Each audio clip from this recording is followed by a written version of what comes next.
Ridge runner blades, sharp and true, forged in the heart, fresh as dew. Buy one today, bring home the past, a piece of heritage made to last.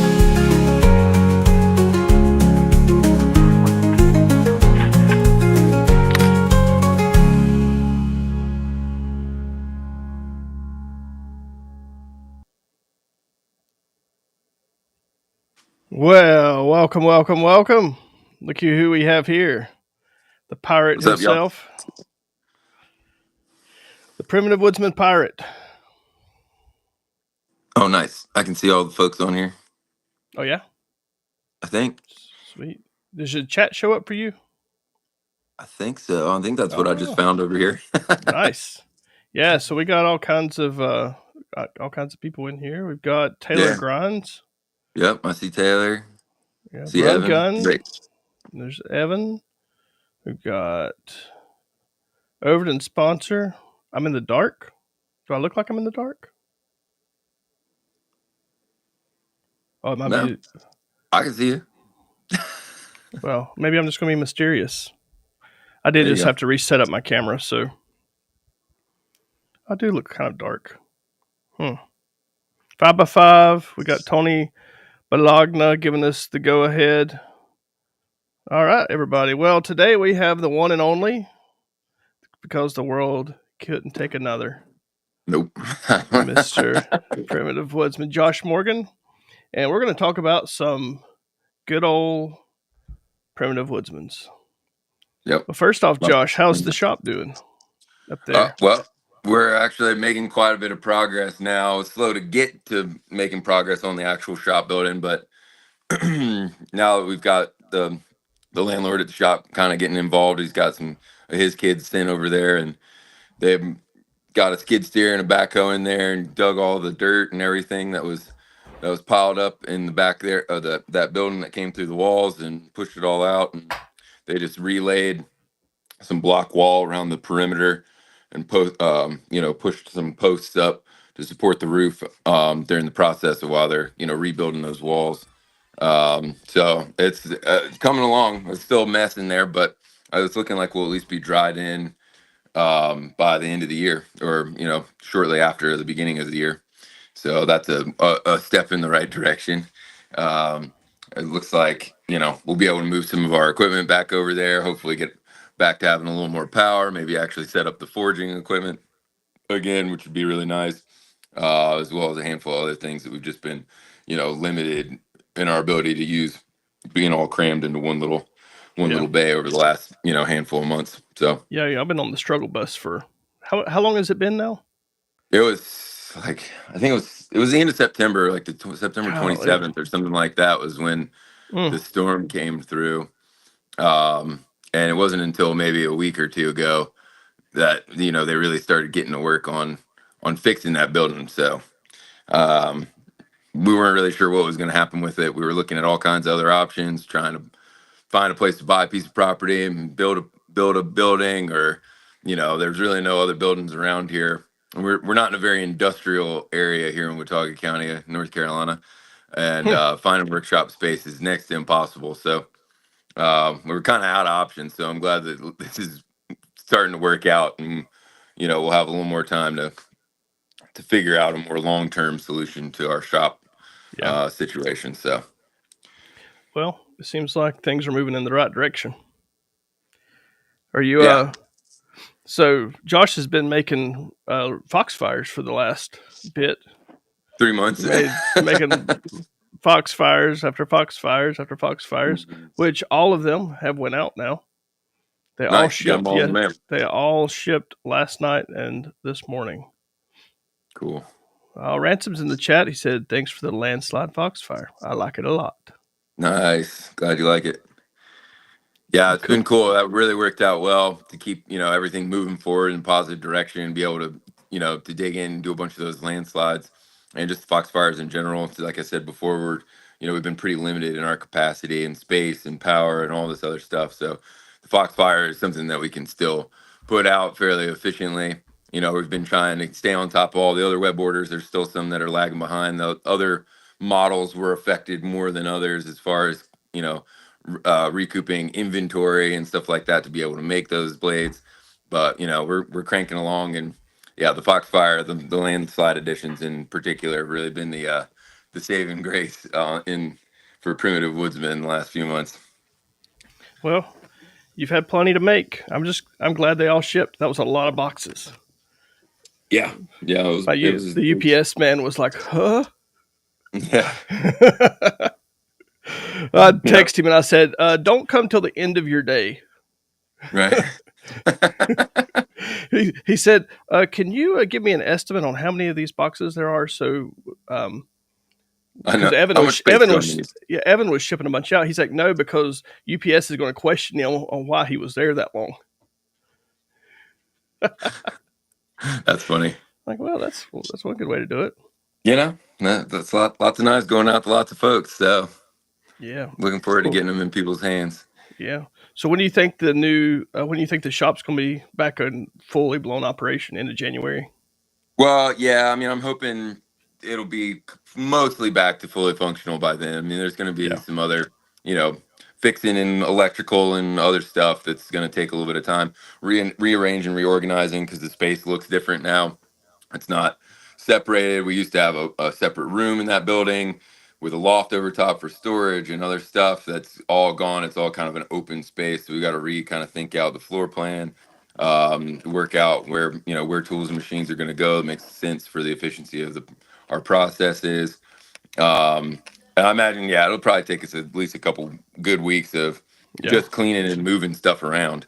Because I mean, they scraped most of that mud out of there, but I'm gonna try and take advantage of it being empty, dump the whole thing out, and just get in there with a pressure washer and go to town because it'll never be that empty again.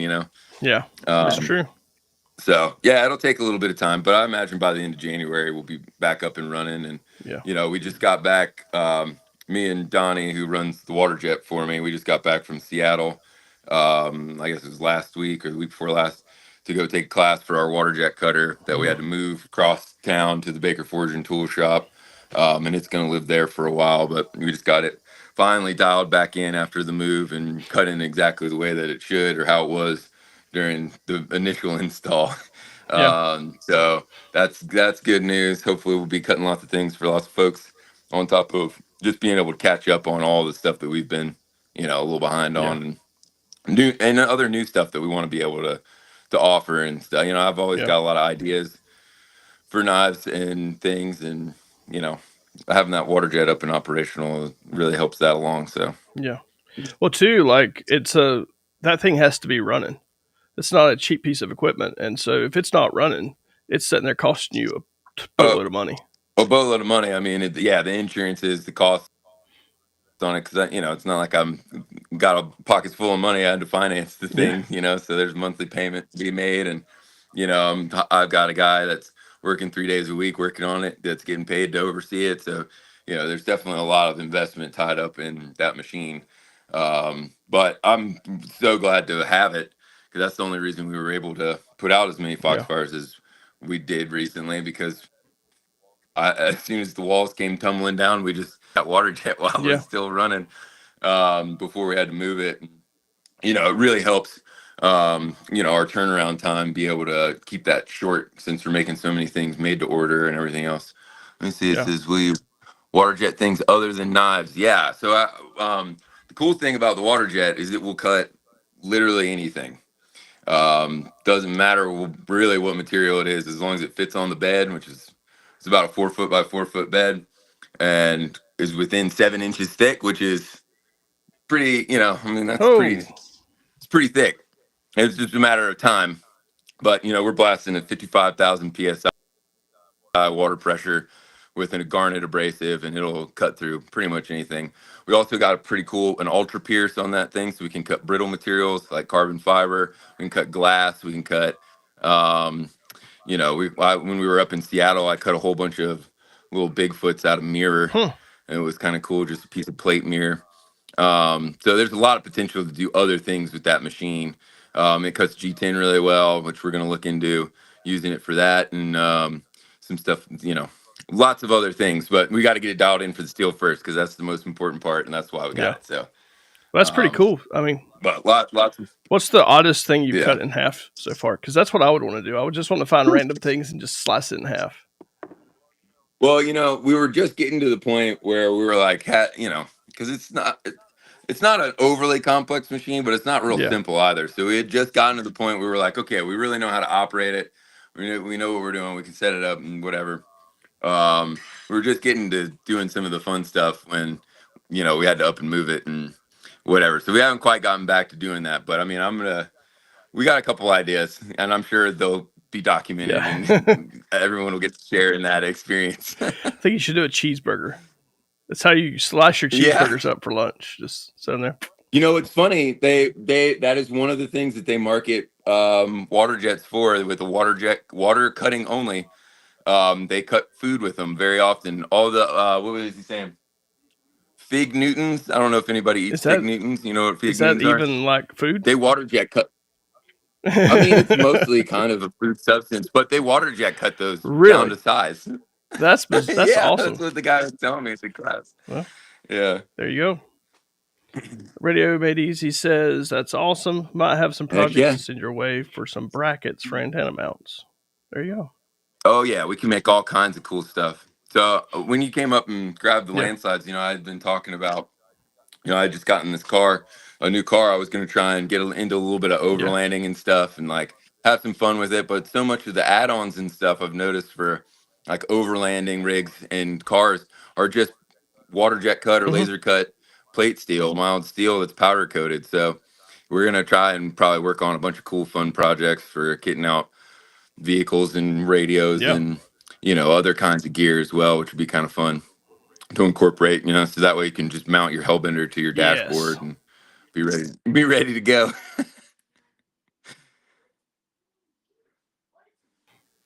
Oh man, there we go. All right. Well, I was looking through the comments and stuff in here. Why don't we look at some knives? Oh, nice. It says Taylor just heat treated a bunch of stuff. We cut a whole bunch of blades for Taylor Grinds.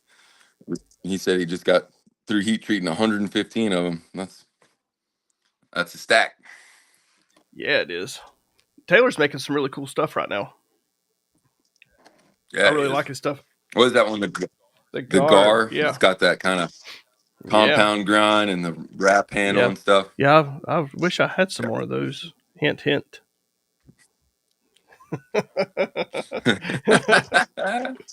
Oh no, he's working. Taylor, I think, is going to move about 3 doors down from the shop. So that's going to be fun. That'll be pretty slick. Which finally, construction, our ceiling goes up tomorrow in the new shop, and the wall for the shop. Yes. Coming. Thank goodness. Thank goodness. Well, let's look at.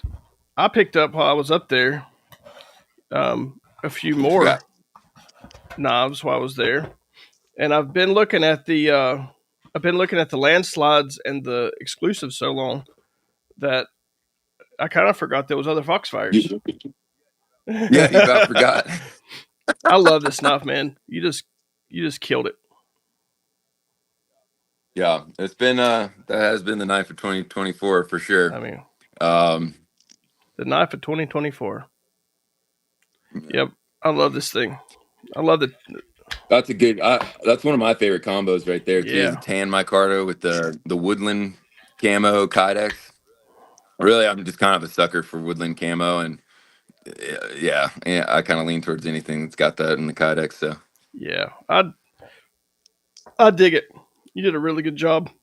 This was these things have been a hit, and it really is one of the best little EDC blades that I've ever come across. I mean, that's pretty much. Most of the time, that's what I've been carrying. It's just handy. I really like the Scandi grind for everyday stuff. It's really easy to maintain that blade edge, I feel like, for most folks, because it's almost like you got your sharpening guide built into the blade. So with a little bit of practice and a little Arkansas stone, you can keep that thing pretty wicked sharp. A little leather strop. It's about all about all you need. I find just stropping the thing really does wonders. Most of the time, that's you can get by if you do it Yeah. often enough. That's the thing. You just got to do it often enough and keep that edge. And you can keep an edge for a really long time if you Yep. maintain it. I brought my my carry here, which I've had for a while. This thing come out of the first order that Ridge Runner ever got. I was gonna say that's probably Yep. from what 2020, 2021, 2020. It was probably was it before that? I can't remember. I don't know. I'm pretty sure I came out. It's been Yeah, I a know. while now. I think I came out of that knife late 2019, early 2020. So, I'm so pretty that's sure. I'd have to look so back that's and to so be that's sure. kind of the inspiration behind it. Like, so there you go. Yeah. It's like a little mini Yep. baby It literally bushcrafter. is just scaled down. Yeah. Same the overall profile and shape and idea, just in a lot smaller package that is a little easier to Yeah. carry on the everyday. And I've actually found I can get away with most things with that little Oh yeah. Foxfire, unless I'm actually out in the woods and I'm trying to baton through some stuff and start some Yeah. fires and do some heavier carving and some really heavy bushcrafting stuff. Like the day to day, you can get by, pretty good with that little Foxfire, You even yeah. with some light bushcrafting tasks and fire starting and stuff. I might have you make me a sheath for a Kydex sheath for this thing. Because I've been Oh carrying yeah, it in a leather sheath forever with one of these little dangler guys. I'd say a But long my time. sheath, I mean, it's gotten wet so many times. Like it's kind of, it's just, I've about wore it out. I think. Yeah. Well, that's the thing about leather and why so many people have wanted the Yeah. Kydex is because it just takes a lot less Yeah. care to maintain it. And I've even been contemplating, and I was talking to Steve Schwarzer. We've been doing a little bit of stuff with him back and forth, and he hot waxes all of his Really. cheese. And so I've been kind of contemplating going towards that. I don't know how it would play. I don't think it would play well with the pocket clip sheaths, but for the belt loop stuff that we're doing for those bushcrafters and the bush lights, and now we even have vertical carry leather for EDCs and a handful of other knives. I think it would be really nice for that because it would give the leather a little more rigidity and a lot more water resistance. So that's something that we'll be looking at, hopefully coming up in this next year. Well, there's been a lot of cool improvements that we've been wanting to make to the knives, that we just kind of got set back on this year just because we've just been trying to keep the ball rolling and haven't really had any time for any kind of new Yeah. development on those types of improvements. But that was one of the things we've been thinking about. Yeah. But I love your sheets are really, really good. I've jumped out of a canoe and I mean, it's But just, that's what you know, that's what does is yeah. hell on a leather sheath is getting submerged and I wet say I like that. jumped, but I'm not Um, so sure it was a jump. It might have been a mistake jump. yeah, But yeah, yeah, these little Foxfires though, that they're just they're the hotness, and it's like a really affordable little knife too. I think it fits in a lot of yeah. guys' I'd say budget. for a handmade, made in the U.S. knife that's out of good quality Yep. steel. I think it's pretty good value for what you get. Um, yeah, it packs a lot of punch for a tiny knife too. Like I was saying. No. Especially you throw a lanyard on there and then you get a little better purchase on that short Yeah. handle, and you can do some pretty serious work with that little thing. Now this is one that I've never seen you do before, which I've Which one? Oh, never seen you do anything on jade. that Bush Light. I don't do it much, but I just had an inkling I really dig it. and wanted to do something a little different. I really dig it. It So looks really cool. I think the jade looks especially cool with that kind of broken up sculpted pattern on it too. Almost kind of faceted look. Yeah, it is. It's got, I don't know, that sculpted, man. I was like, man, we got to do more of that because it's really cool feel. You do I wasn't sure how I would like it on that Bush Light handle, but I didn't take it as deep as I would normally go on some of the other sculpting, um, and I think it turned out pretty nice. I think it's pretty cool. So It's a yeah, we might try and do some. some sculpted rubber and some other stuff on some of those, some bush lights here soon. I like it.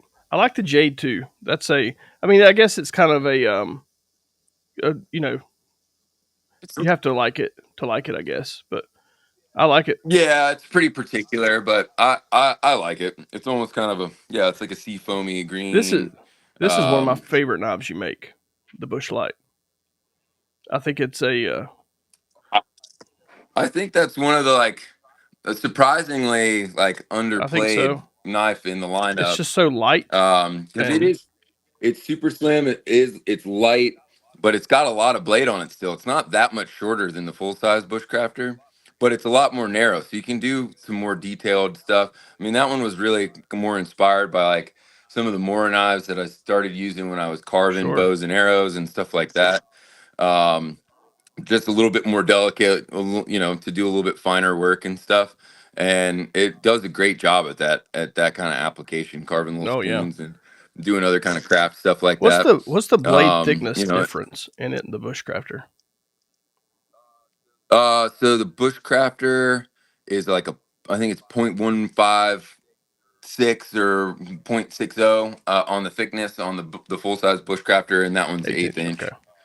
inch. So it's Not thinner, much. but not Yeah. terribly It's just thin. a really good So I mean, really good feeling knife. it's still a really robust knife. I mean, you can baton the heck out of it, and still beat it up kind of like you would a Yeah. bushcrafter. It's just it doesn't have quite the same I think one heft. of my favorite I think you must spend an incredible amount of time on handles design. I because your handles are always like perfect. They're you know, it, Well, I I mean, appreciate that. I've always been of the mind, and I mean, I picked this up a lot from spending time with Jason Nye, yeah, especially because he does a really good job with a lot of his handles as well. And the handle is the yeah, interface between you and the knife, and if the handle isn't good, then the knife isn't yeah, good. exactly.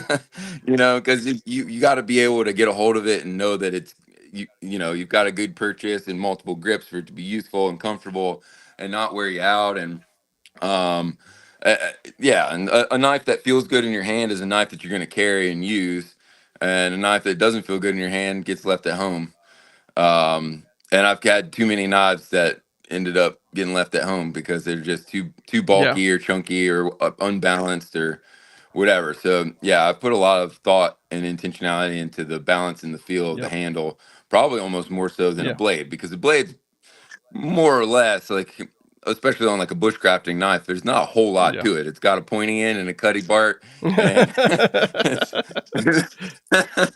It's got a pointy end. that's It's kind kind of of it. pokey. It's kind of slicey, but Yeah, and really the thing that sets most bushcraft knives apart, in my opinion, is the yeah, handle, because that's kind of where you get your usefulness out of it, or the versatility of how it can be yeah. used. Rather, This little guy, this little part, the little crusher end of the bushcrafter. I use that. yeah. I have used that so much. Mine's like flattened out. I don't know if you can see. Like it's just flattened out. You've been beating on Yeah, it I'll pretty just good. use it to beat stuff with.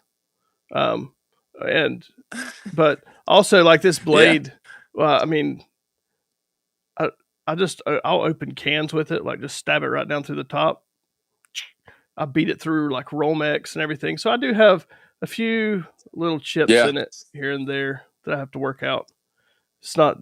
I'd say, I mean, that'll happen if you abuse a knife, and Yeah, especially on a Scandi. And I always have been kind of impressed with how well the 80 CRV2 does with the Scandi grind, because typically you wouldn't think of, or I wouldn't think of a Scandi as being nearly as strong as a flat yeah, grind or something like that. There's not as much beefiness or much material hmm, behind the edge, So but that's also what makes it cut yep, so nicely on natural materials, is because it's got that really nice geometry that comes all the way to sharp. But the 80 CRV2 still it takes a does, pretty dang good it beating. does. Um, and it always kind of surprised me how well it I know. holds up for being a Scandi knife, because a Scandi knife, it was developed in Scandinavia, where most of those woods are soft. They don't have hickory in Yeah, Scandinavia or locust or whatever. They're cutting everything's birch. kind of soft over And there. stuff like a lot softer Yeah. woods. So, but with modern steels, we kind of Yeah. make up for Well, that. the thing is, I mean, the thing I think I like about ADCRV2 is, was it called the tensile strength? Like what it had, the amount of strength that it has. Oh, Yeah. it's flex. Yeah, it's Yeah. toughness. Because Like I've yeah. I drove mean, it's mine into a tree and stood on it, and yeah. it's I've like done it to mine too. nothing, like no problem. I still haven't tried it with a Foxfire, but I feel like I need to now. But man, your Kydex work it's just been awesome. I love that too.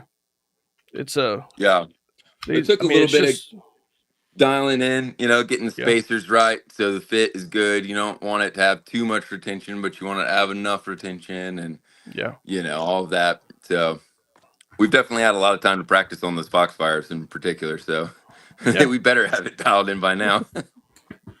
It's a it should be. I mean, you should be pretty good at that one. Oh, here we go. Yeah, speaking of tan, I think this is one of my favorite combos. I love these woodland sheaths Oh, yeah. With the with tan. the tan. I think that looks so good. Look at that. Brand new bushcrafter. Hasn't even been Yes. stood on yet. Not even yet. You can be the first one to stand on it. Yeah.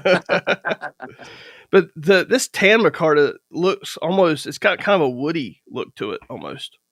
Yeah, It's I really really cool. I think you can kind of see the layers in the tan or natural micarta better than most of the others. Like you kind of lose that layering on the green. You can sometimes see it okay on the black, but it really looks good on the natural. And the natural, you'll notice how it patinas up. The Yeah. handle will kind of smooth out and darken Mm-hmm. up over time and use and carry and Yep. stuff. It's all a little more noticeable on Yeah. that tan, which is Yeah. cool. Kind of, My green has done that too. It's like completely worn yeah, smooth smooth. over the years. Yeah, And because I I mean, mean, it's just, I love it. But it doesn't lose the yeah, tackiness. no, and I was gonna say we sandblast all of our micarta handles to really get it nice and grippy and tactile. Like I like the looks of a smooth, slicked up handle, but I don't like the way it feels. So Yeah. we usually try and get blast that texture in there, and then it will take it over time. It'll get nice and smoothed up, all the oils from your hands, a little bit of that woodsman wax that comes in there, Oh yeah. over time gets a nice little sheen and patina on there. We need to start selling some woodsman's wax. I did add it up on my website just because Well, I need to get some of it. and I'm surprised how often we sell little batches of them because lately I've just been doing, they come in little half-ounce tins is what I usually put out with the knives. And I'll sell them in a 5-pack, which I think is pretty handy because then you can have a Yeah. little tin that you keep in different kits. You keep one in your car, keep one in your backpack, keep one, somewhere else. Have you been And you've doing any always got some. like 2 ounce tins at all? But also, I think couldn't decide on what size tins. If anybody wants to chime in on what size Two tin they might want, 2 ounce. Jason says 2 ounce. Yep. So maybe we'll do a 2 ounce, and then we might even do like an 8-ounce tin as well. We just bought a new wax melter and stuff because we're cranking out a lot of those tins nowadays. And it's good stuff. I mean, I really like it. It's just the right viscosity to make it go a long ways. It's all natural. It's good. It's good stuff. I think it's And you really awesome do stuff. want to have at least something to put on your blades because most of the stuff we're doing is ADCRV2. I'm hoping to start doing some more things in AEBL Oh coming yeah. this next year. I've really Uh, come to love that steel. I kind of have too, and I've been really hesitant to jump on board and start putting a bunch of stuff out because I wanted to really put it to the test. 'Cause that's why I stuck. That's why I stick with ACRV2 because I've just beat the absolute mess out of it, and I've heat treated it enough. I know exactly how it works, how it performs, what to do with it, and we're just about there with the AEBL. So hopefully we'll be starting to offer a few things in AEBL. Um, here shortly. But like I was saying, for the ADCRV2, you definitely want to get some wax on there every once in a while, especially if you're in real wet conditions or anything like that. Especially where I'm living, it stays pretty moist most of the time. So even if you Yeah. you're gonna put it in a drawer, you're not going camping for a little while. You put it in a drawer for a little bit. You just slap a little bit of that on there before It'll you look let it brand sit, new and look brand new when you and come back to it. it'll stay nice. Yeah, Yeah. it's good stuff. Everybody's like, "What is that stuff?" I was like, "Oh, it's lip balm." I've used it as lip balm. It'll work. I mean, it's just a mix. Really, it's just a mix of beeswax and and hemp oil. It's not like there's anything crazy about it. So yeah, you Yeah, can use it on your lips, use it on some cracked skin, on your hands every once in a while. It's kind of nice. If you got sometimes in the cold, get some dry cracks and stuff on your hands. Um, I use it for all kinds of stuff. it's good stuff. Now here we have. I know what this thing was designed for, but Oh I yeah, don't know that I've ever sold one for what you it got was your originally Reaper. designed for. Yep. No, yeah. Well, I mean, I mean, it's a pretty wicked little knife. Yeah, it is. I've sold them. People buy them sometimes as kind of like a fruit pairing Oh knife. yeah, That kind of hawksbill thing is nice for that. I designed it as mushroom foraging knife because I do a lot of foraging in the springtime, yeah, especially, and through early summer and stuff. So operation was a mushroom hunting knife. But yeah, a lot of people like to carry it for other stuff, yeah. and that's cool. It is cool. I love it. I like this burlap, man. The burlap micarta. Yeah, Sweet. I'd say the burlap. It's one of my favorites. I've got I think a lot of my pieces like that I personally own of like Primitive Woodsman pieces have Hmm. burlap on them. I think it looks Um, so good. yeah, it's pretty nice. So I'm surprised I don't do a ton of stuff, or I don't get a whole lot of orders for the burlap. It's all been about rubber lately. Everything's Yeah, rubber, rubber, rubber, rubber. yeah, But I think there's something so classy about the burlap and being able to see that nice open big weave in there and the texture. It's got a cool yeah, characteristic, and that deep kind of rich brown is yeah. nice. I really like it. I think it's a cool, like it just has a totally Yeah. different like look to it, which I really appreciate. The Hmm. we were talking the other Yeah. day about wood handles, and you know, it seems to me, I mean, wood is making a return pretty hard to the market. Yeah. Well, I think I think wood is always going to be a classic look Yeah, that everybody ends up coming back around to yeah, from time to time. And that's the knife world is always bouncing around from this to that new thing, or the hip thing this year is not the hip thing next year. But wood is yeah, kind of always going to be a classic, especially some of the like classic yeah. woods, the curly maples and the walnuts and stuff like that. That's always going to be a Yeah. good look on a But knife. It gives it that like hmm kind of more old timer feel, like more rustic vibe. I also been getting, I'm gonna try and work it out. I've been talking to the New York Shed Antlers guy. He's been hooking me up with a whole hmm bunch of antler and starting to work in some more antler stuff as well, because that's a look that's always been one of my favorites. That falls right in yeah, line with that kind of classic old timey feel hmm and vibe and characteristic, and it's even that much more unique in the same way that like curly maple, and there's not going to be two knives that exactly. have the Yeah, same handle because that grain different. structure is different from handle to handle. It's the same and even more so on the antler. And so I think it's pretty slick to be able to see Yeah, the uniqueness of each piece that comes out when you're using that stuff. So I'm mostly using elk antler for all of that, and that's a long time been one of my favorite handle yeah, materials, hands down.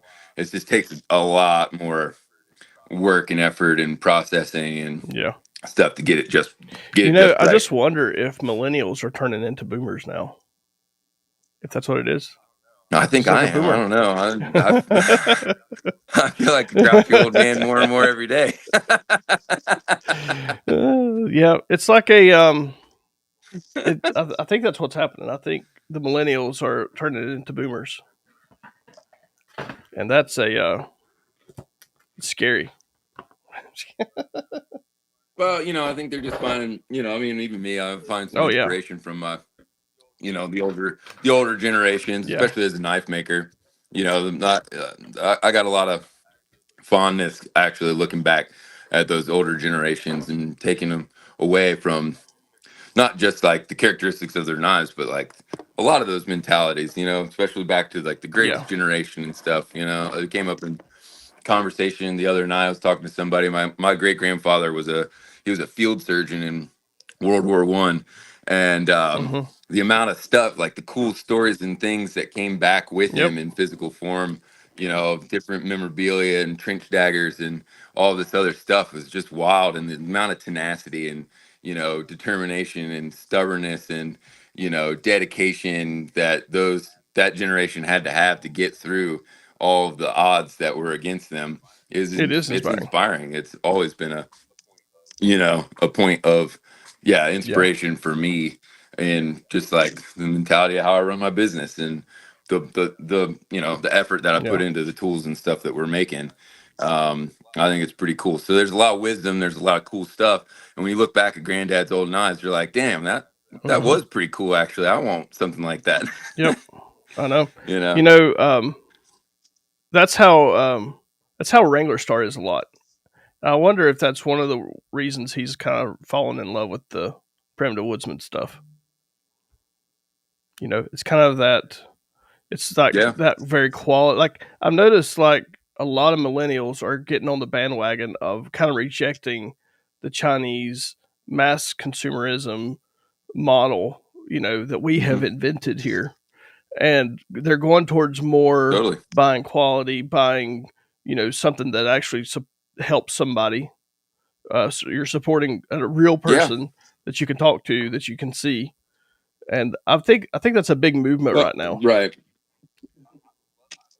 I would love. I hope so. I've been Yeah. trying to push people towards that for a decade. The local mentality of supporting the people that are in your Yep. community, in your county, and then in your state, and then in your country, and branching out from there, and really building a strong Yep. system of manufacturing and supporting each other, and keeping all Here. of our money here and giving Yeah. it to each other instead of giving it to big Yeah. corporate entities that outsource everything. I think we learned a lot. I think some of it is I coming think from the so. pandemic where everything got shut down for a while. You couldn't get those easy, cheap goods from overseas quite as readily. And we saw all the holes in our Yep. manufacturing in the US. And I think it freaked a lot of people out. And now they're like, well, no, we Yeah. need to do more manufacturing in the US. And that's something that I pride myself in being a Hmm. small US manufacturer of high quality goods. It's very, I feel like, ingrained in the um just the identity of our country and what it means to be American, or at least what it Yep. used to mean. And I feel like we're kind of wandering a little bit in our Just a identity little bit. currently as a nation, and have been for a while. But I think that's a good thing that Yeah. we can all kind of get behind, is let's support each other making stuff and make the Yep. best stuff on the planet and make Hmm. stuff that lasts Well, forever, and change our mentality away from, the biggest profit all of the time and bigger and better and faster and cheaper and whatever, to just just better. higher Let's just do quality better. and investing in the actual, fabric of Hmm. our society, and, valuing those Yeah. things higher than, just getting a cheap trinket that lasts for 2 weeks and you Yeah. throw away, and then you got to go buy another one to get your dopamine hit. And that's a boring cycle, and I Yeah. think a lot of Oh, people are I think tired of people it. are getting So to the point where they can't afford it either. They can't afford that cycle as much, and yeah. so you know, Right. you I don't know. I think what you said earlier about supporting your community and stuff, that's really where it starts. And like, our identities used to Hmm. be wrapped up in our communities and where you lived and like everything was so localized. It was the way it used to be. And now everything is so broad, Yeah. we don't even know what we're doing. We can't, it's like our brains can't even handle it. No, we don't know Yep. where anything comes from or who made it. Really, it's all Yep. faceless assembly lines Yep. and robots and whatever else is mass manufacturing all of these goods and things that are designed to fail. And like you said, we can't afford to keep throwing all of our money away on things that fail in 2 months because that manufacturer expects us to Yeah. buy another one. and keep doing it. I'd love for people to keep buying knives and buying knives and buying knives from me, but hopefully it's because you're working on a big old collection, and all of those Yep, knives are going to last forever. That's the thing about it. It's not like none of this stuff that's is right. disposable.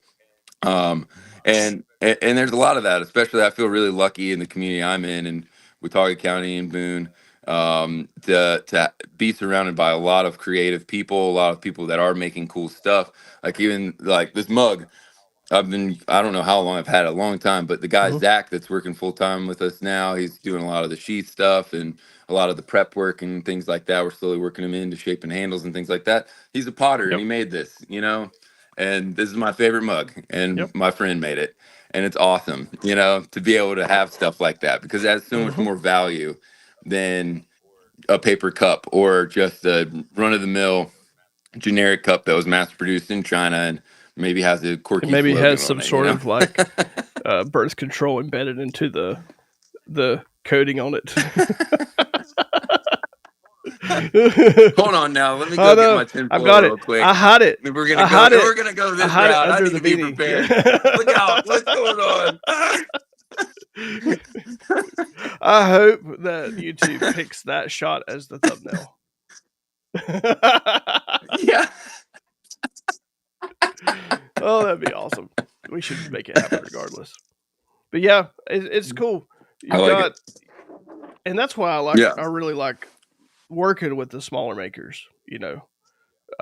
There's yeah. definitely struggles there when you're dealing with just one guy making stuff. Like there's struggles, and Hmm. I'm the my, my optimism gets me in trouble every time. Like it really does. Like every project I do, my Sure. optimism gets me in trouble. I think it's going to take a day. It takes 2 weeks. It's just the way.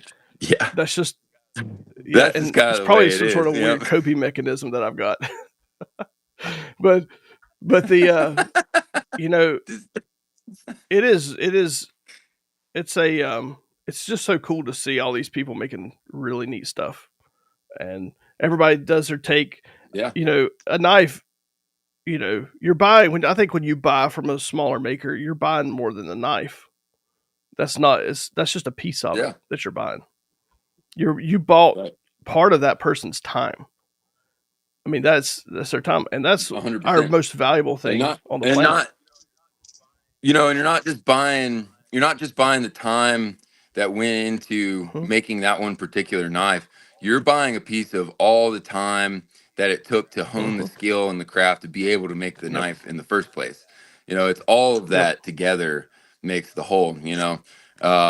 And that's a cool thing. That's why, it's got story, it's got depth when you Yep. buy goods from local people or smaller makers, that you just don't get otherwise.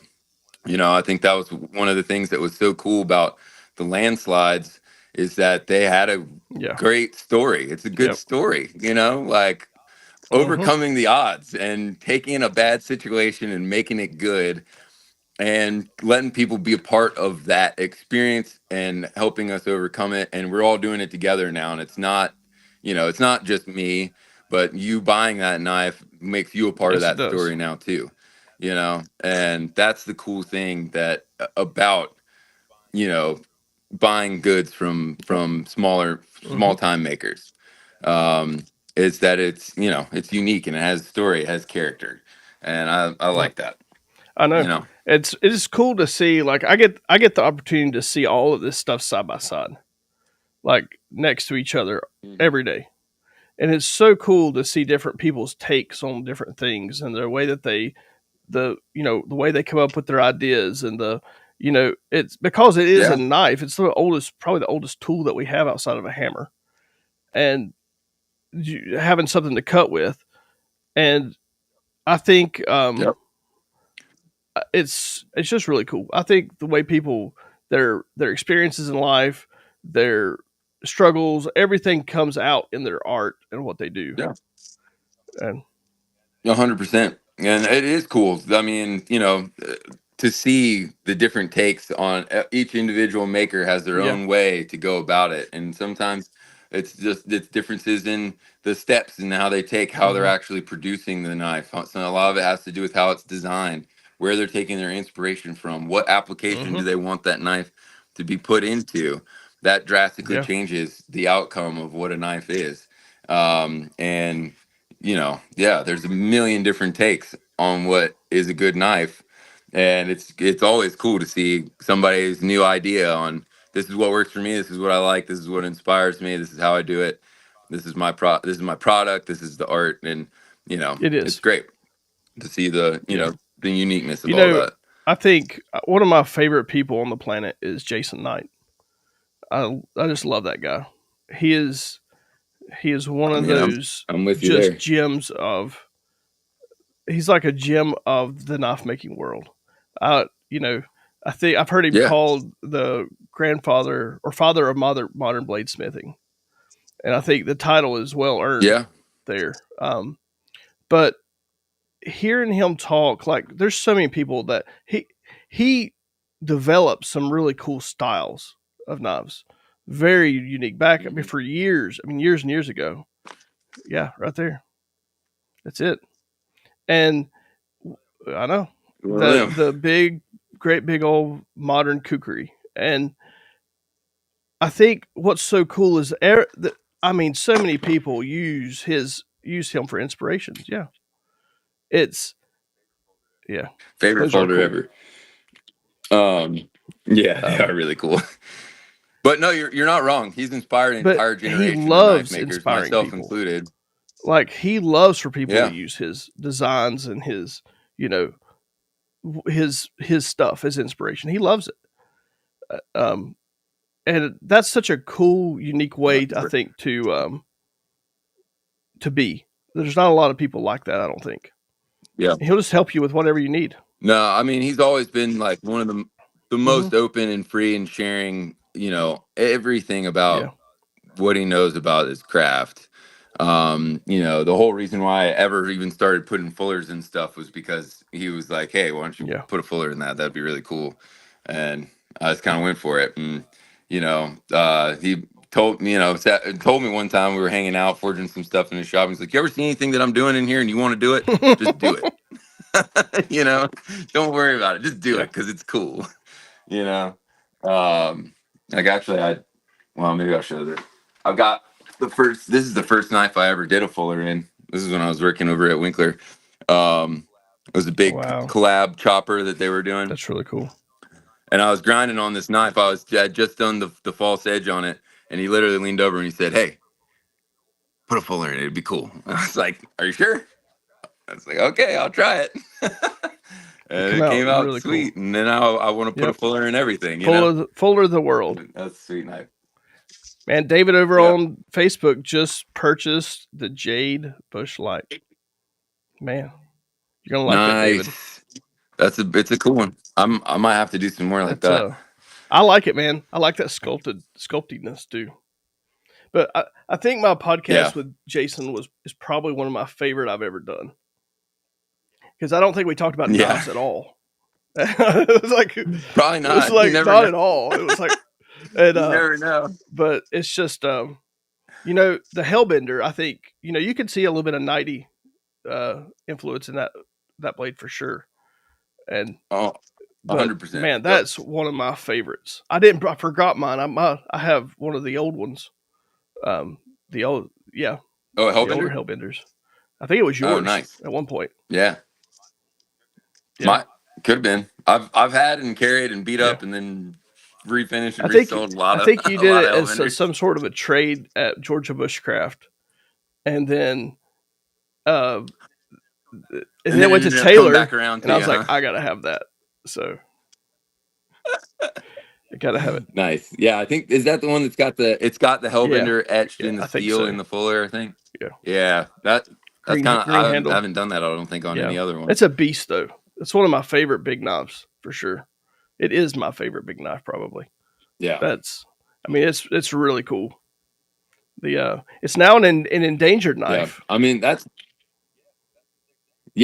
what they're Yeah. saying, which is great. Honestly, I mean, half the reason why I started that in the first place, calling it the Hellbender, was to bring awareness, because most people are like, "What's a Hellbender?" And I'm like, "Hey, I'm glad you asked. It's the largest salamander in North America, and it really requires like cold, fast moving, well oxygenated water, which they're really good. Hmm. Tell on how good we're doing at keeping the water clean. So we want them around. The more of those means the That's water right. is clean. So let's make sure the water is clean and keep an eye out for them. And I got connected with Andy over at Watauga Riverkeeper and those guys. And what kept me here in the beginning, anyways, when I came to Boone was just how beautiful it was, how much time I liked spending on the river and doing some fishing and whatever else. And so it was just cool to be able Oh yeah, to bring that around. And that was, I mean, I think it came up with that name probably 7 or 8 years ago, and nobody knew what a now it's hellbender was, and now everywhere. it's It's everywhere, awesome. and it's great.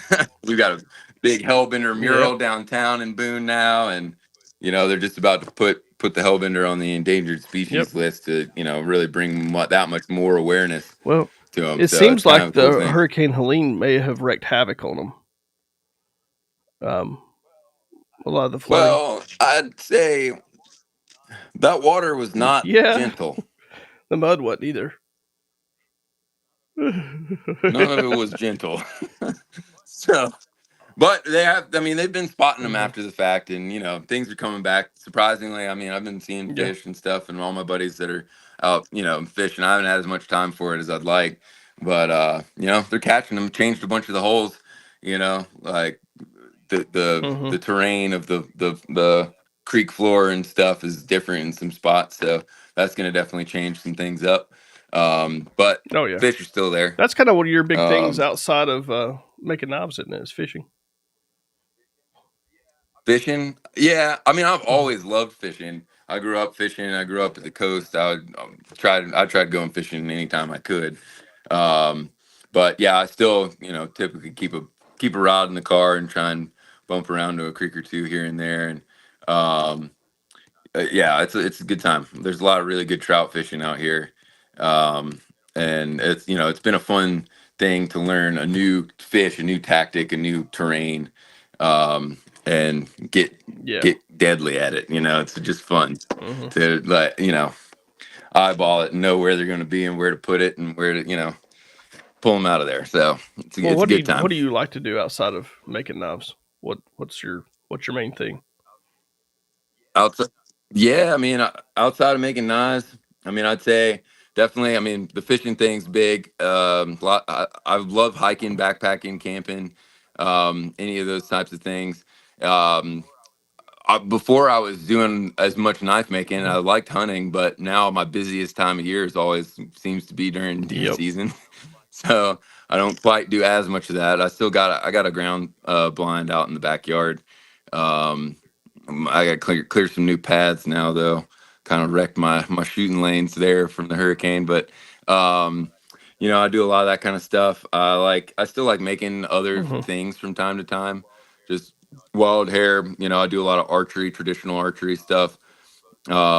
Bows and arrows. That was what got me started. Before I was making knives, I was Huh. making bows and arrows, just because it was cool. It's fun, and cut a tree down and dry it out in the staves, and carve a bow from it. And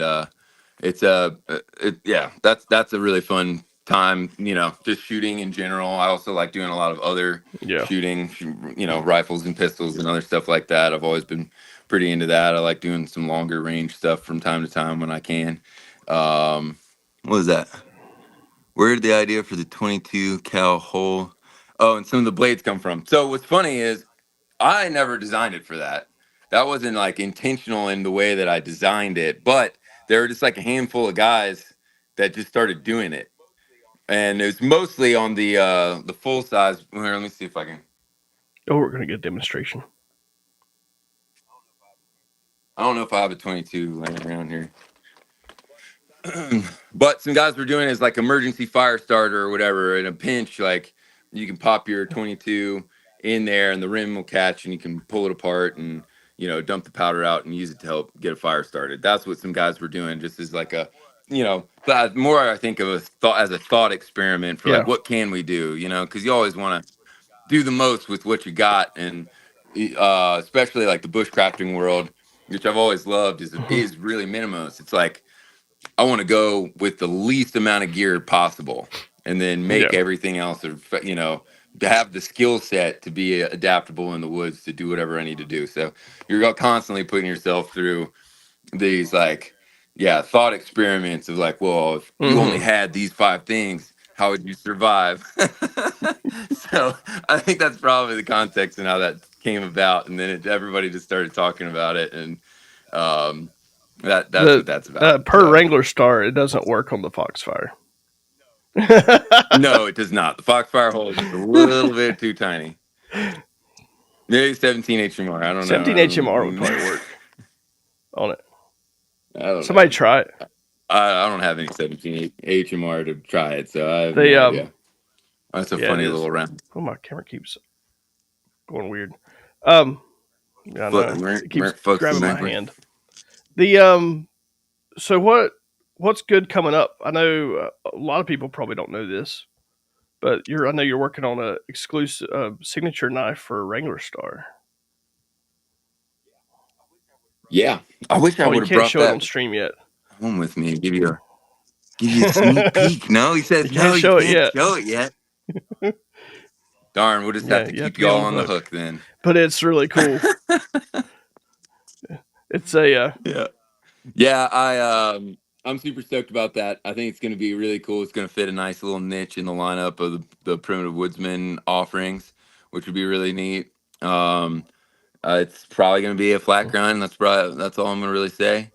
But we're still kind of in development. I imagine by beginning of January we'll have all the kinks worked out and how exactly we're gonna put those out there and send one over to them and try and get the ball rolling on those. So that's going to be pretty cool. Really looking forward to that. It's been really cool working with him. I need to go out there and meet him sometime. Go hang out. Like I said, I went to Seattle a week or two ago. It was the first time I've ever been out to the Pacific Northwest, and it was amazing. awesome. It's just beautiful. It's just so much different. It's funny because you get to some spots and it feels just like here. It was gray and wet, and maybe we take and for the release of that knife, once he gets it and we get everything worked out and everything, maybe we go out for the release video if he's cool with that. I'm fine. I'd be down for that. And, go swing out there because that'd be a good time. Be a good time. Get some cutting. Maybe we could go snow biking or something too. Have you ever seen that? The motorcycles that put a sled on the front and or a ski on the front and a big a track on the back. He does that a lot. Yeah, that looks absolutely crazy.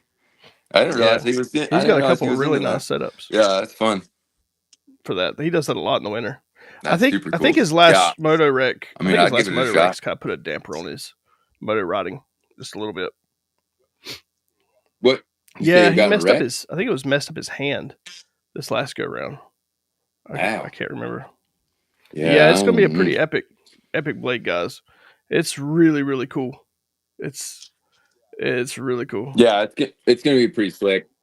I'm really stoked for that. And then honestly, we got a whole lot of other cool things kind of in the works with some other cool folks. We'll be on the lookout. We're doing some stuff with Williams Blade Design now, the Primitive Woodsman stuff. Some cool axes. We'll be doing some big knives and some other stuff coming down the pipeline this next year, which is going to be pretty sweet. Like I said, we're probably going to be trying to dig into some AEBL, maybe some little fillet knives and stuff, some other, maybe some kitchen cutlery things. I said before, I'm getting into the kind of overlanding world a little bit. So I'd really like to kind of start dialing some cool cutlery stuff for camp kitchens and things like that.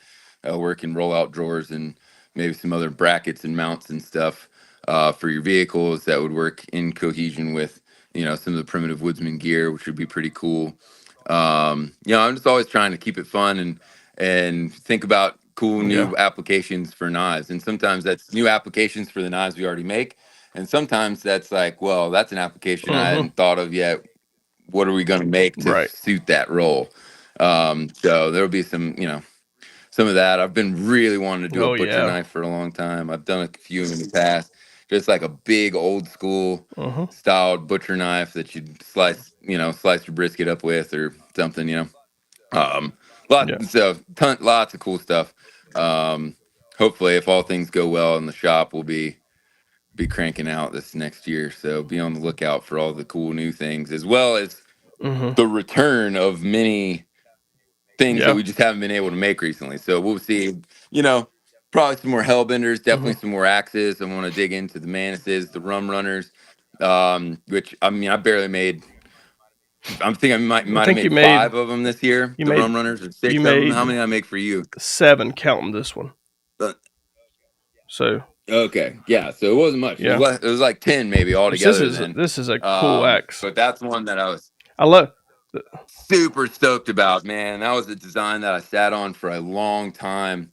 Um, I took a picture. I was touring an old ship. I was out in Manio, on the coast of North Carolina, and there was a boarding axe that was like back in a back section of the ship, just like kind of hanging next to a window. And I was like, I gotta see what that is. And I zoomed in, took a picture of it, and was like, I gotta make a boarding axe because that's just too wicked cool. So um, it's pretty spot on. The blade shape overall, the head shape overall is pretty direct, inspired by, boarding axes that would have been carried during, the height of Oh yeah. piracy and stuff like that, which is just kind of fun. And I mean, it'll do some business. That spike is serious.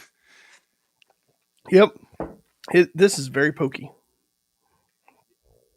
That would Yeah. that Yep. we could get Wrangler Star to try this on one of those UN helmet things.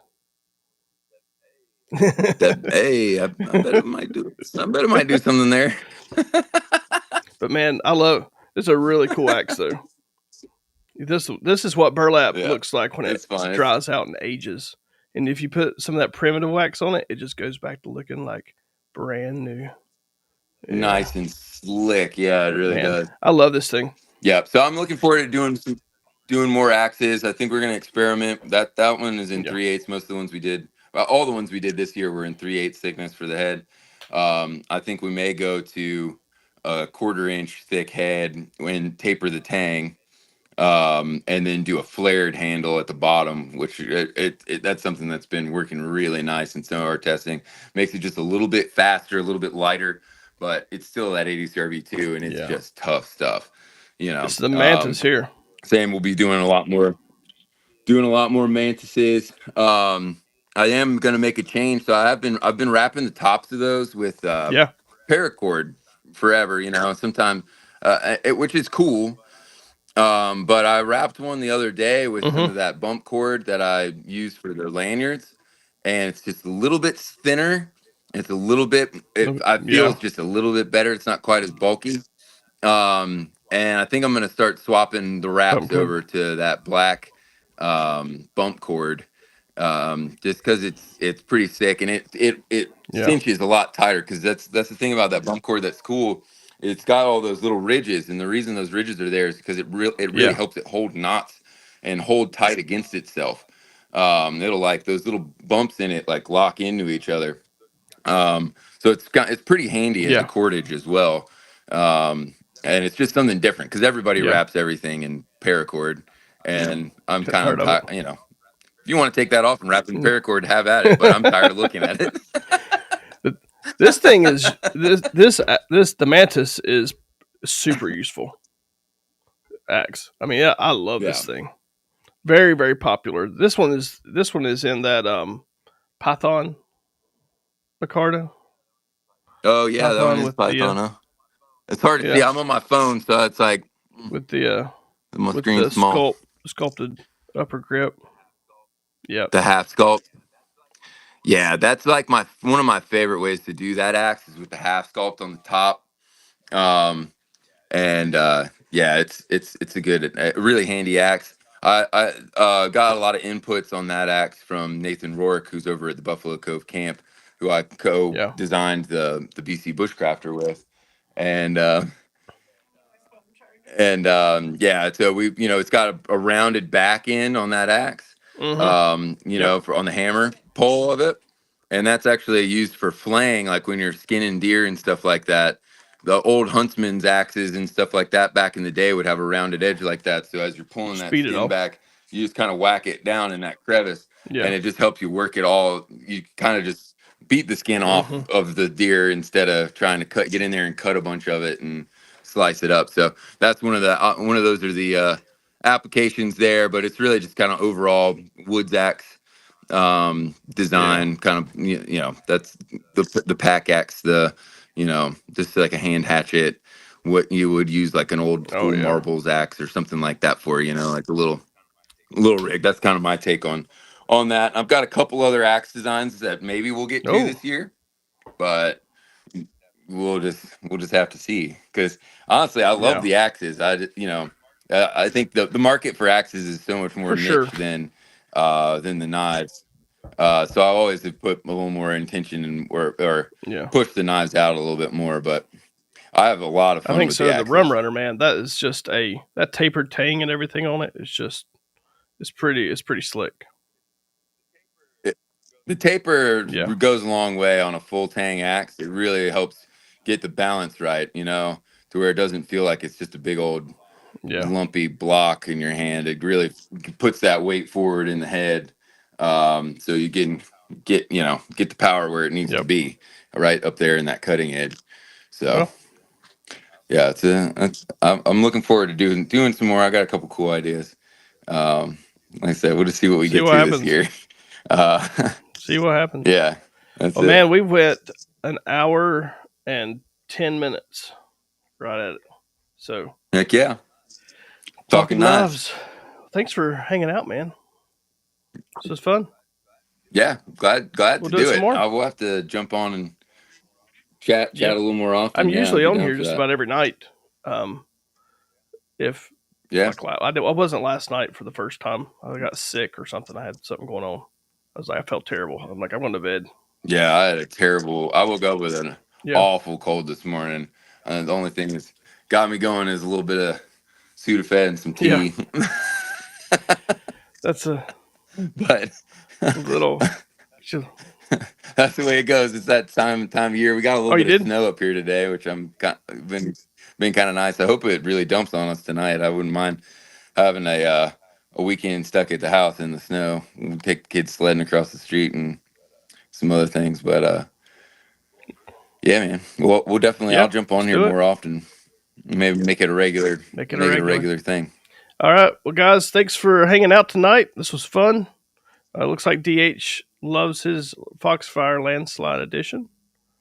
And so Heck yeah. that's Boomer bedtime, Josh. Taylor said he's going to bed. It's past his bedtime.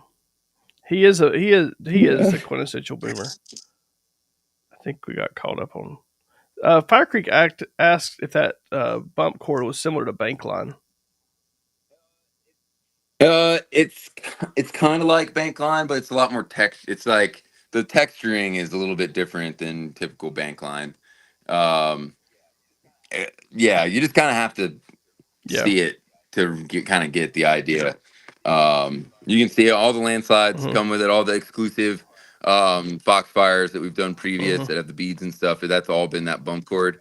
I got into that. A lot of people originally were using that bump cord to replace all their zipper pulls and stuff like that, and like EDC bag community and stuff. That's been a really big thing. Yeah. That's where we got the shrink wrap with the glow bead and stuff from, was directly from that idea, that how people were replacing those zippers pulls.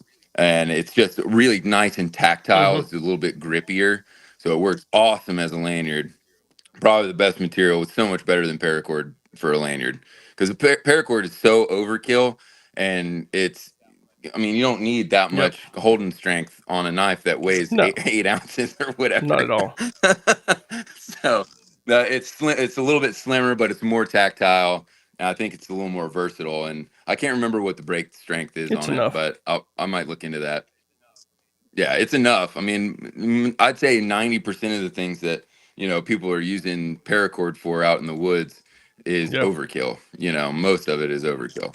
I know it's nice. Everybody loves paracord. I like paracord. I keep a hank of it in all of my bags and cars and stuff, because sometimes that's the only thing that'll do it. But sometimes like a little micro cord or bank line or this bump cord Yeah. is all you really need, and does the job even a little bit better. DH says, thanks. It's a great knife. I'm starting to prefer the Kydex over the leather. Look at that. Yeah. I've been real hesitant. I love leather, love it. I mean, all the stuff I started off with, most of the knives I made originally were all leather, and I would do even rawhide covers on them and stuff. But it's like the characteristic and the feel of the leather. But from a practical standpoint, it's really hard to deny how practical and useful and ease of use and maintenance and just all of the things. Just Kydex is so dumb simple, and it works. And you get that positive retention and everything that makes you feel, like you're never gonna lose it, and all those things kind of add up. And it's really hard to beat. So it's like I still wear leather around on a whole bunch of stuff. But if I'm really going to be back in the thick of it, and I think I might take a dump in the river or something like that, you're probably going to see me with some Kydex, because it just works. And I resisted it for a long time because it was kind of a pain to work with at first. But now that we've got our presses set up and temperatures dialed in and times and all of that stuff, it's actually become pretty nice to work with. And it's cool because you can get all the different colors and things, and slap some topo on or woodland, or all makes it pretty fun. So we had Chris over on Facebook ordered one of the landslides. I had 2 extra, and so nice. There's, I know, unless somebody else went and got it, there's one. There's a whole bunch of folks when I posted about them the other day. It's like, nah, did I miss the pre-sale? Can I still get one? I told them, oh, look over there at you. I don't know. I just listed them right before we got on. So yeah. Well, if you were looking for one of those, y'all go. That's the last one. All right, guys. Josh, thanks, man. Thanks for hanging out. Yeah. Thank you. Peace, love, and happiness to all. And we'll see you guys on the next Runner one. blades, sharp and true, forged in the heart, fresh as dew.